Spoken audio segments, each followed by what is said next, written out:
Hello guys, nilipat natin ang itlog nito. Kakatail dito sa ABS 1. Gawa siya ay pinaghiwalay ko ang cock.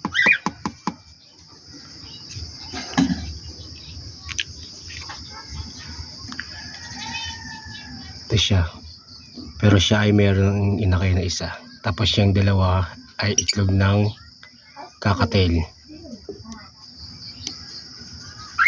Pinalimliman natin para mabuhay. Gawa ang itlog nito ay 6, lahat fertile, 2 clutch. Ito yung cock, niwalay ko, gawa lagi nahabol. Ngayon naglilimlim siya.